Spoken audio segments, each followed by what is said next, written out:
Hello, everyone. This is Dwight Refiner's Fire with Real Deal Clips Bahamas. You can now follow me on YouTube, Facebook, and TikTok at Real Deal Clips Bahamas. This series is called The Barbershop. In the barbershop, men don't pull their punches. There will be exchange of words, and you could potentially get your feelings hurt.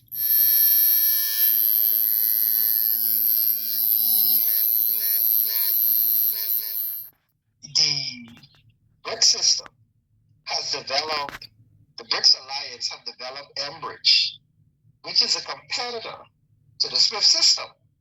And they've developed a currency out of the Bondage system called the unit. Now, the American currency isn't backed by anything other than the American guns and their control over the system. Meaning that if America don't like you and you don't want to cooperate with the SWIFT system, they will invade you, i.e. Venezuela. So their currency, that American dollar, is brought in to force, fiat, by force. And the force they're talking about is the guns. The Americans, if you want to ask Muammar Gaddafi, who attempted to create a currency to trade, to engage in the trade of oil, the Americans created a pretext to go in there and to kill him.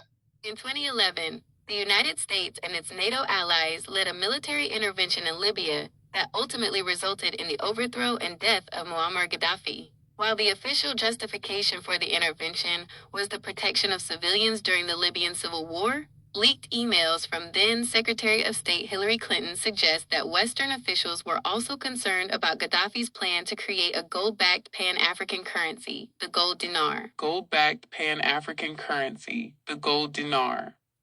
This currency was intended to replace the U.S. dollar and the French CFA franc in African trade, back oil sales with gold rather than paper currency, establish an African central bank to move the continent toward economic independence. The U.S. and France reportedly viewed this as a significant threat to the global dominance of the dollar and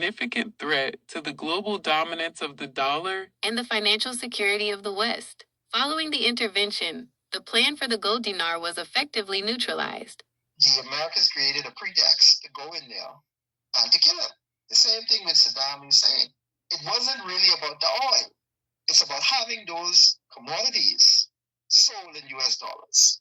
It's never about the actual oil or whatever the commodities is.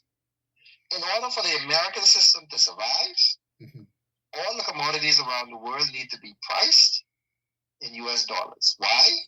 Because the US has a debt of $38 trillion. The old China.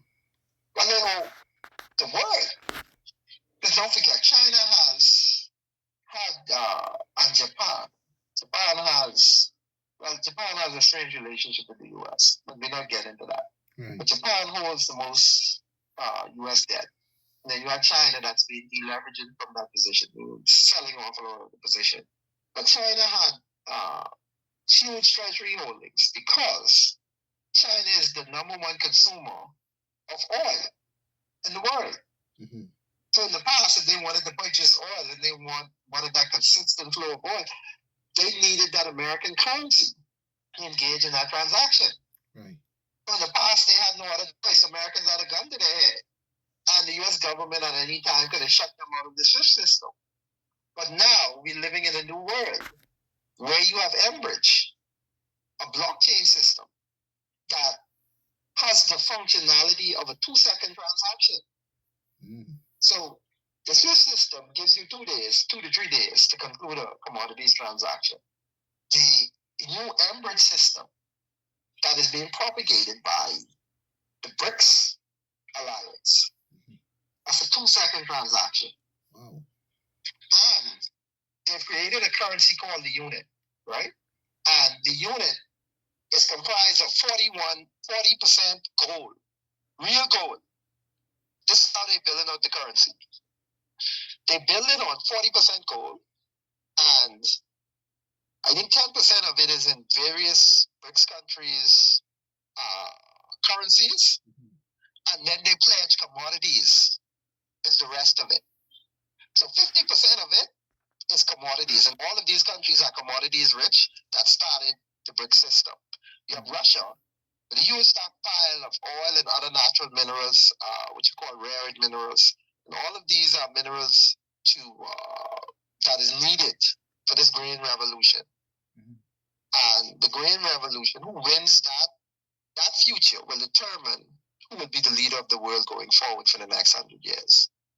So you can imagine the Enbridge system. Nobody controls the currency and nobody controls the platform, right? So no country has the ability to shut another country out of a transaction or to determine whether a transaction. A blockchain system operates on nodes. So all of these countries will be functioning as a node. So even if America say they want to shut down the BRICS system and the Enbridge system, by attacking one country, the other nodes are able to function. And if you are part of the BRICS alliance, an attack on one of those countries is an attack on all of those countries. Right. Venezuela was about to join BRICS, and Venezuela was about to pledge 600 tons of gold and their oil, which is 300 billion barrels of oil, on top oil reserves. They were about to pledge that to this new Enbridge system. And what Venezuela attempted to do was to be the first country in the world to adopt the unit, the currency, the unit.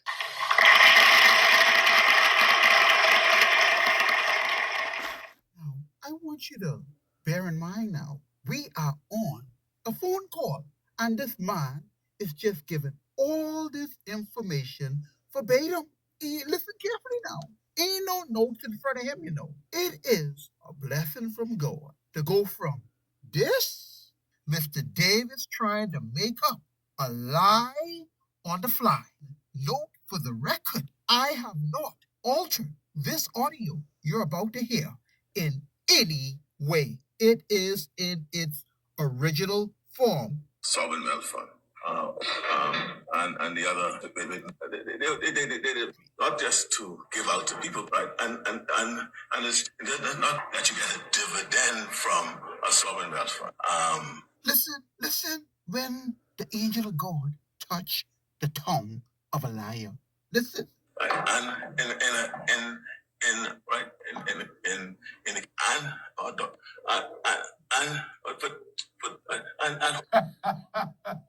But the sovereign wealth fund, what does sovereign wealth fund mean?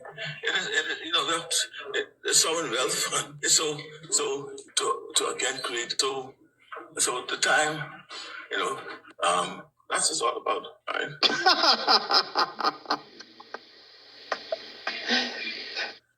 To this.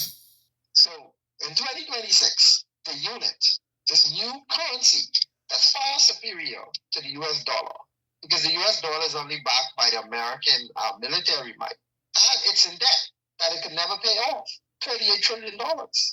So the American system functions on paper, and this Enbridge system functions on the actual real asset. Which system do you think in the future countries are going to use? And if the countries decide that they're going to use the unit as a medium of trade, and the US isn't able to engage in this cycle of constant borrowing through their debt system, by printing money through treasury bonds, the whole system would collapse. So the launch of the unit in Venezuela, that currency, would essentially be the first salvo fired to collapse the US dollar. That's why you see America responded with the only thing they have now, the military. Right. And they arrested the president of Venezuela. Right. And you know why they arrested him?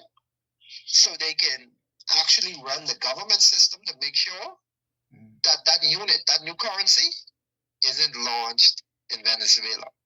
That's what that intervention was that Trump made on January, was it 2nd or 3rd or whenever it was. The US currency was on the line, and it's still on the line, because America functions on a fractional reserve. They have to constantly borrow Right. It's a credit system. Right. And if you're printing money and there's no demand for it, all of that currency needs to be repatriated to the U.S. And once that currency gets repatriated to the U.S., the value of the dollar, Americans will have to pay $100 for a loaf of bread. What are we doing? We have a prime minister who's bragging about serving tuna and grits for breakfast. So you see how far apart we are from the realities of the world? So you can't expect that guy who's bragging about serving grits and tuna to even have the kind of wherewithal to know what's going on in the real world. He's operating outside of his season. This is not something that he and his regime have the capacity to respond to. And I'm saying that out of fairness. You can't expect somebody to be able to react to something without the level of competency that it requires to have a proper reaction to something. They lack the competency to deal with stuff like this. But the consequences are real. This is where we are as a country. If you're looking for a hero, forget about it. Everybody got to get their hands and their feet dirty in this one. Exactly. Now, follow me carefully, Bahamian citizens. Brave Davis' goal is to now introduce, inject some fresh blood individuals that have some level of integrity, more than he had and the past candidates had.